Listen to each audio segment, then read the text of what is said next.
Myself, yeah, I'll unmute myself. Thank you so much, everybody, for tuning in. Good morning, and well, it's closer to the weekend than what we were, but the volatility or the uncertainty still stays. That's been the narrative that we put out for the last 2 or 3 sessions. That at best it is uncertain.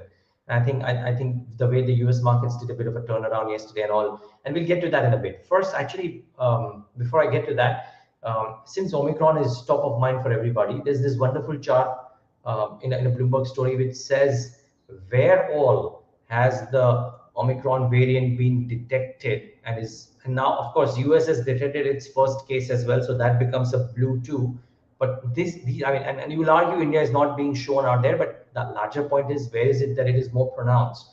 And you can see that in specific areas, yes, but not necessarily spread out across. Now, is this therefore a matter to be taken lightly? I'm not an expert really, but I just saw a piece of news which said that the UK is going to resume flights to South Africa very shortly. So maybe, just maybe, let's not get too perturbed about it from a what it does to an economy perspective, from what it does to a health perspective. I'm no expert really, but from what it does to an economy perspective, lockdowns, etc., maybe let's not get too put out about it in our minds. I don't think there is clarity as yet. That's the limited point that I'm making. If you have clarity, please, on the YouTube chat, on the Facebook chat, on Twitter, wherever, do post if you've seen something which is something that I'm missing. But thus far, I really can't see too much about it. The other interesting bit is what's happening across the world in terms of various things that governments are doing, right? So I was told that even Canada and some others have done it when I tweeted this yesterday. But for all of you who didn't know, the government in Budapest, right? So the Hungarian government is allowing employers to make vaccinations compulsory for staff.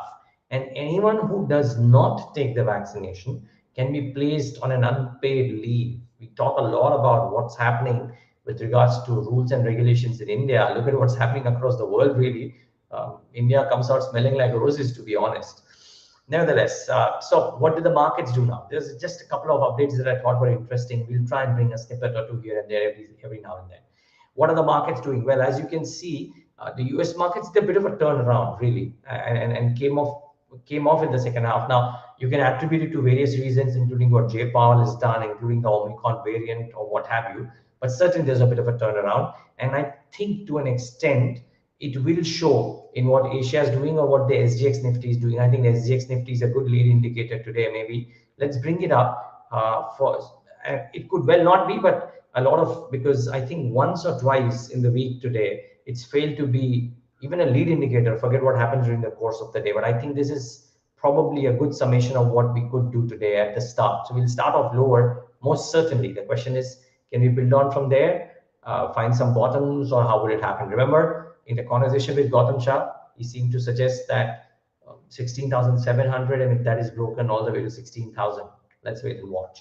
So even yesterday's close, by the way, while we did well, I think it closed below the 100 EMA for the third consecutive session. And this is the first time since October 2020 that this has happened. So that's the trade setup for the day. That one, the Nifty closed below the 100 EMA for three consecutive sessions for the first time since October 20th. Apparently, on the technical parlance, it's a big thing. So that's something that to keep in mind. And while this is something that I wrote, that a continuation of a bounce back in BFSI cannot be ruled out, but most people that I've spoken to have advised caution. So yesterday I spoke about how BFSI could continue to look weak, and I had egg on my face because banking did really well. But I spoke to a bunch of people after that as well who track trading as well as fundamentals very closely on BFSI. They say BFSI is not out of the woods, and frankly, the FI numbers keep on suggesting that that is indeed the case. Metals very close to major trendline supports and might offer entry opportunities, but I urge you to time your stuff very well if you are indeed trading in leverage. It seems very difficult to do that these days. Be mindful of that. But based on some notes that I read and some people that I spoke to, metals might be an interesting pocket from a bounce perspective. So keep that at the back of your mind. Some primary market updates as well. FIs continue to sell, by the way. Remember, 2,000 odd crores sold yesterday. Some primary market updates. Anand Rathi, the IPO opens for subscription today. the question again that you got to ask is compare the valuations of this IPO versus the couple of other options already existing in the market, which may be leading as well. And do you want to take an exposure to Anandarati versus the others? It may be a good bet, but you got to pick and choose your horses. Star Health, something that I was speaking about yesterday as well, about how it was conspicuous that none of the domestic mutual funds worth their salt made an entry into this in the anchor book as well. So don't know how this will shape up. Subscription pretty paltry even on day two. It might get subscribed today, by the way. Maybe, who knows, a couple of times, 2-3 times. But just be mindful of Star Health. Pick and choose again the valuations that the IPO is coming versus what's coming, what's available in the market in a similar space, and then make your choice. Tega Industries, of course, got subscribed very well on day one itself, so 4.67 times. And again, for all of these, or most of these, if not all of these, if you don't know where else to, the BloombergQuint website has an all you need to know copy, which gives you everything that you want to know about these IPOs. So keep that in mind. Some stocks to watch in the session today. Not a very long list, but I'm still bringing up some which I thought were pertinent. So the November auto sales that came out post market hours, some came out during market hours. I'm not bringing those. But Eicher Motors, the total Royal Enfield sales were up about 17% at 51654 units month on month, but the expectations were 54215, so marginally below estimates. Actually, quite a bit below estimates, to be honest. So watch out. Even Hitomoto Corp, I think the overall sales fell to 349. The expectations were 443, 4.43 lakh units versus what they delivered was 3.49 lakh units. So not, I mean, really missing the mark, Hitomoto. You never know. There could be a bit of a negative reaction on a day like this to both of these. I think Atul Auto numbers also probably below estimates. So do watch out for both of these names as well as Atul Auto. On a weekday, Raymond has an announcement which was probably, you could argue, widely known in the market any which ways. They are planning an IPO of the engineering business. Official announcement. The IPO comprises of an offer for sale for 800 crores. So presumably, if all goes well, Raymond, the listed entity, gets a sum of 800 crores for whatever developments they may want to do, whether on the real estate side or otherwise. Net positive. Let's see if Raymond has a positive reaction to that. I think JMC Products, I mean, it's a decent sized order. And keep in mind, though, these large orders keep on coming the way of these infrastructure companies because they are spread out over a period and not necessarily bunched up in 6 months. Though I don't know the nature of this, but they've secured new orders worth 1795 crores, which include water supply projects in India of about 1085 crores and BNF projects worth about 710 crores. So interesting order win for JMC Projects, considering its size.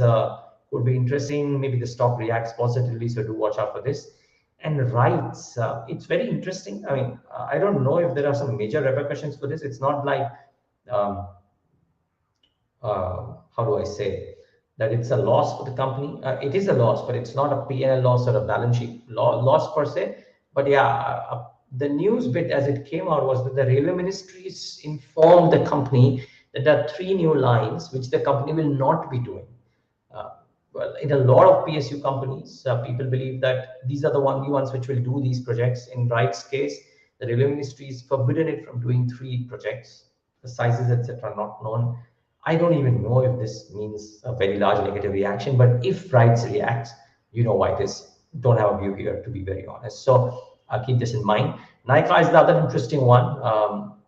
There are a bunch of people, very smart people out there, who believe that they want to take an exposure to Nykaa, never mind the valuations. Well, if you believe that they will do 1,000 crores profit by FY25, and then they valued at what, 15 billion. So if you would take a lakh crores or thereabouts, is it adequately priced FY25 basis? Yes, but look at, I mean, the calls are interesting. So HSBC's call on Nykaa was interesting, which is why I brought to you about how people are thinking about some of these businesses. They expect, forget the target price, they expect a 10-year CAGR of 30% in the beauty and personal care e-commerce market, which they believe will grow about 6x in the next 15 years. So 6x in the next 15 years, 10-year CAGR of 30%. And online penetration will also rise from 8% to 35 to 40% in the next decade. They believe Nykaa is placed at the right place at the right time. It is leading, it's a profitable online business, and will dominate this growth in the market over the next decade. which is why, largely, which is why their call is a buy. Of course, it's a large report. There are multiple other reasons. So, you never know. I mean, we might even do a story on this for you to be able to figure out what HSBC is trying to say. But keep in mind, this is the rationale of why they want to go out and buy an ICA and give a target price of 20. And these are moving targets. If NICA continues to deliver despite competition from Purple and what have you, all of these are PE-backed players who are throwing money. NICA isn't quite doing that, which is why they are profitable. Can NICA dominate is the question. If NICA can dominate really, then the platform business is such a brilliant business that it could do wonders over the course of the next decade. So sure, I mean, pick and choose. Be careful. Not a recommendation. We are not allowed to recommend any which ways, and I wouldn't want to do that. I'm not that big an expert. But yeah, interesting note from HSBC. So keep that in mind. Last but not the least, before we wrap up, what stood out for me per se over the last 24 hours was this very interesting or opposing thing that's happening in the Turkish markets. So quarter to date, the Borsa Istanbul in local currency terms is up 32%. Can you believe it? With all that's happening in the Turkish lira, it's been blown off. Chitre uthar gaye. That's what they say. But this one in local currency terms is about 32%. The reason why I bring this up is that while the market is up 32% in local currency terms, and therefore the best performing market, it is also the worst performing market because in dollar terms it's down about 12% because of the Turkish lira, losing its sheen against the dollar. So in dollar terms, it's the worst performing market. In local terms, it's the best performing market. When was the last time you saw a market being the best performing market and the worst performing market at the same time? I haven't, and therefore I thought this was very interesting and just thought I'd bring it up to your notice. But nevertheless, for our markets, be careful if you're trading leverage. That's the limited point that I want to make today. Uncertainty prevails. Thanks so much for tuning in. If you're stepping out, please stay masked up.